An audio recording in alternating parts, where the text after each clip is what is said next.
Alright, hey guys, welcome back to the What Should We See YouTube channel.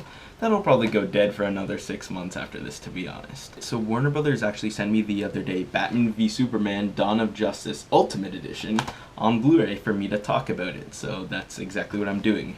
So yeah, the first thing I was obviously intrigued about for this Blu-ray release was the ultimate cut of the movie. Now, the movie was already 2 hours and 34 minutes, I believe, when it first came out. And now, the ultimate cut actually adds 31 more minutes, and the movie clocks in at 3 hours and 2 minutes. And that is absurdly long for this movie. Now, I was watching it with a buddy of mine and my dad was so goddamn bored watching it for the first time. He started falling asleep and then he just left. Now, if that's saying anything to you, Warner Brothers, just Joe Schmo fans who are gonna watch the movie, they don't really like it because it's long, it's boring, and honestly, this R-rated cut just adds nothing more to the experience of watching it. Now, as I said a couple of times, this ultimate cut is actually rated R in the United States, but here in Canada, it's rated 14A, and yeah, I don't understand why it's rated R at all. This whole extra 30 minutes is completely unnecessary. It adds absolutely nothing to the basic plot of the movie and just makes the movie more boring. And the review for the theatrical cut, which I will link in the description, I already said this movie was kind of boring going in. I mean, the lead up to the big fight took a really damn long time to sit in the theater and watch a bunch of crap that didn't make me care about Batman v Superman. I mean, there was unnecessary side plots with Lex Luthor and Lois Lane, and so much just unnecessary things for what could have been an insanely cool movie. Now, these extra 30 minutes basically focus more on the stuff with Lois Lane that I already hated after seeing it the first time. I mean, it was boring, it was pointless, I didn't like her, and I wanted to see Batman fight Superman. And in the movie, I think it was like an hour and 45 minutes in. Well, guess what? The main fight, Batman fighting Superman, is 2 hours and 15 minutes into the movie.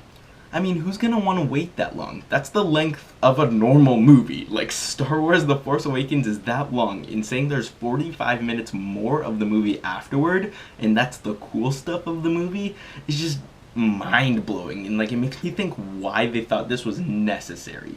There's two redeeming scenes in the extra 30 minutes that make sense that they weren't in the theatrical cut, but they were pretty cool. One of which, Superman goes to Gotham City to kind of investigate more on Batman, and another where Superman calls his mom Martha, and it's just a nice phone conversation. It was pretty interesting to see. The things that make this movie rated R is the extra CGI blood. And Scoot McNairy's character, the guy in the wheelchair, actually drops an F-bomb.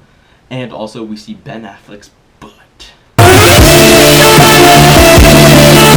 Lex Luthor sees Steppenwolf, the bad guy that we're gonna see in Justice League, and they have a weird confrontation that we kind of don't understand. So yeah, that was in that, it was cool, but we already saw it already. And something at the end of the movie is when Batman is talking to Lex Luthor, he says, "I'm taking you to Arkham Asylum." And that was only in the ultimate cut. It wasn't in the theatrical cut. And like, why? It's such a cool line. And I don't understand why they couldn't have just put it in the theatrical cut. Like, it was cool and everybody in the theater would have been shocked and excited and things. But they only added it here. It just makes no sense. So talking about the actual quality of the movie, it looks pretty grainy on my TV. And now, the film they shot it on, the 70mm, was kind of grainy. Another gripe I have is it doesn't stretch to the IMAX format that it did in, at least when you saw it in IMAX. And I always love when they do that on Blu-ray. That's something I really hate with this actual copy of the Blu-ray that I got. But they stack discs, which I hate. I mean, like, why? Just add one of those extra tray things that fit all the discs. And also, speaking of the discs, there's 3 discs. One DVD, one Blu-ray with the theatrical cut and the special features, and one Blu-ray with just the Ultimate Edition on it.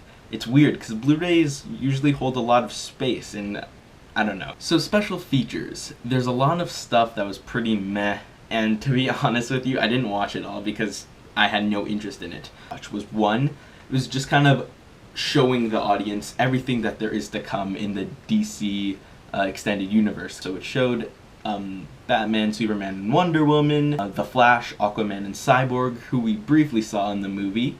It showed a bit more of them and the actors talking about it, which was really interesting. Also, it showed us a bit of Suicide Squad, which I'm insanely excited for. I'm sure a lot of you are also. And it was just cool seeing some of the characters. Yeah, the digital copy of this movie comes on Ultraviolet, which I personally don't like because it's only a streaming service and you can't actually download it. And I like downloading things. So, and whoever wants it takes it. That was my review of the Batman v Superman Ultimate Edition. On What Should We See Movie Meter, I'd give it the exact same I already gave it. It's good, it's alright. It's nothing to write home about. It certainly doesn't make the movie better, but I wouldn't say it makes it worse. It's just, overall, it's completely unnecessary, and there's a reason why those 30 minutes weren't in the original version of the movie. So guys, I hope you liked my review, and I will see you next time.